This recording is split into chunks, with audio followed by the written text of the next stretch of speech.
Vote देकर आए। अब भाई पाकिस्तान में कितने हैं, नाम गिनाऊंगा तो थक जाओगे सुनते हुए, कि उन्होंने तो इमरान खान से टिकट लिया, उस टिकट पे इलेक्शन जीते और मुंह फेर के पीठ दिखा के निकल गए। उनको वो किसको गालियां दें?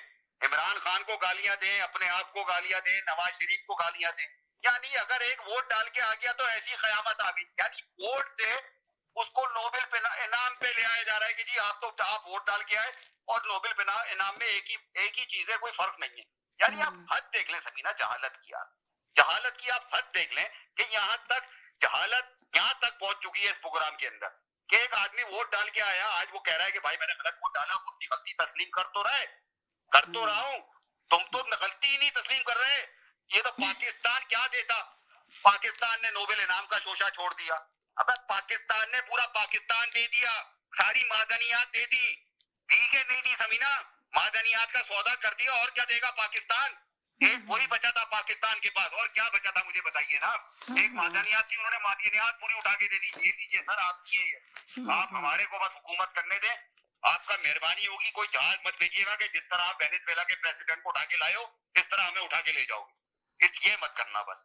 तो मैं तो आपसे शुरू से यही बात कहे जा रहा हूँ समीना, ताकत की बात, ताकत ताकत ताकत। तो भाई फिर वही बात कहूंगा कि आज ये अगर इमाम हुसैन के दौर में होते तो आज ये यजीद के साथ ही खड़े होते। क्यों? क्योंकि ताकत थी उसके पास, क्योंकि ताकत तो फिर ताकत ही है ना समीना। यार ताकत, हम ताकत की बात नहीं कर रहे, हम बात कर रहे हैं उसूल की, हम बात कर रहे हैं इंसानी हमदर्दी। आप देखें हमारी ये बात है समीना, गाजा में ईरान खड़ा हुआ, किस लिए खड़ा हुआ? कौन शिया वहां मर रहा था मुझे बताइए, कौन शिया वहां पे मर रहा था? मुझे एक शिया का नाम बता दें कि गाजा में फलस्तीन में एक शिया मरा। ईरान खड़ा हुआ क्यों? इंसानियत की वजह से। आप खड़े हो जाते, क्यों नहीं खड़े हुए भाई? आपने तो इन्हीं का साथ दिया कि जी पीस बाउंड बनने जा रहा है, कि जिस पीस बाउंड में नेतन्याहू है उसी पीस बाउंड के अंदर आप भी बैठे हुए हैं। यानी आप अंदाजा लगा लें कि बात फिर वही बात होती है कि जहालत के आगे आदमी कुछ नहीं कर सकता, जाहिल आखिर जाहिल ही रहता है, उसको जवाब देना, उसको समझाना बड़ा मुश्किल काम होता है सभी का। बस मैं इतनी बात कह रहा था, आप ले लीजिए इसको। सही, आप जो है ना, आपका जोश और वलवला देख लिया आपका, ये देखें कि है ना सबका अपना अपना तज्जिया होता है। मैं लास्ट में यही कहूंगी कि देखिए सबका अपना अपना बयान, अपना अपना तज्जिया होता है, इतने जज्बाती ना है। उनका अपना तज्जिया था, उन्होंने हमेशा कहा 100 वाट आके कहा कि जितनी भी पॉपुलरिटी है, मगर ये कि हाँ यकीनन कोई इंसान अगर पॉपुलर होता है तो 100% देखें है ना, लीडर वही होता है जो पॉपुलर हो। ये अलग कहानी है कि वो जेल में बैठा हुआ है मगर उसकी पॉपुलरिटी कम नहीं हुई, जेल में जाने के बाद भी वो इतना ही पॉपुलर है जितना वो पहले था। ये इस बात को तस्लीम करें सब लोग, ये ना कहें कि पॉपुलर नहीं है, पॉपुलर तो वो है और अभी भी है पॉपुलर। कहते हैं ना कि थोड़ी देर के लिए अगर आपको लगता है, महमूद भाई आप बहुत दफा फोन कर रहे थे तो आना वो वहां पे लाइन नहीं ले पा रहे थे, कनेक्ट नहीं हो रही थी। अब बता दें क्या कहना चाहते हैं, 3 मिनट 1 मिनट है। वो क्या हबीब साहब थे, उनका मुझे कहा जी मैं आपको ये बताना चाह रहा हूँ तो मैं कॉल नहीं कर सका, मेरा नंबर नहीं मिला। मैं क्या ठीक है, मैं आपका मैसेज दे रहा हूँ।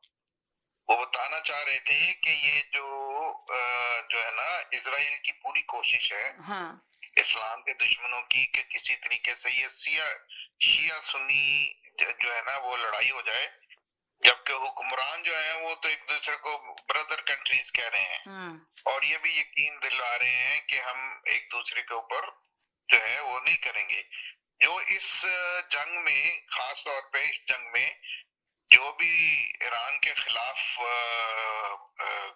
कदम उठाएगा पूरी दुनिया से और प्लस उनके अपने अवाम से उनको बहुत शदीद किस्म की मुखालफत का सामना करना पड़ेगा। एक तो बात ये है। दूसरी बात ये है कि देखिए जो हुकूमतें होती हैं जंग, वो अपना मुफाद देखती हैं, अपना मौका देखती हैं, अपनी ताकत देखती हैं और उसके बाद डिसाइड करती हैं। वो हम जैसे लोगों की ख्वाहिशात का थोड़ी देखते हैं कि जी हमारी क्या ख्वाहिश है। देखिए मिसाल के तौर पे कासिम सुलेमानी को मारा, उसने अपने सदाम क्या नाम है इसका, ट्रंप ने अपने पहले दौर में कुछ हुआ, कुछ नहीं हुआ। उसने कहा जी वक्त आएगा तो हम इसका बदला लेंगे, लेकिन ईरान ने कुछ नहीं किया। ईरान के सदर को उन्होंने मारा, ईरान ने कहा जी कुछ नहीं, हम देखेंगे जब हमारा वक्त आएगा या जब हम मुनासिब समझे। ये नहीं कहा किया कि लेके जो है वो ईंटें रोड़ा जो भी था उनके पास लेके उड़ पड़े, नहीं, उन्होंने वक्त का इंतजार किया।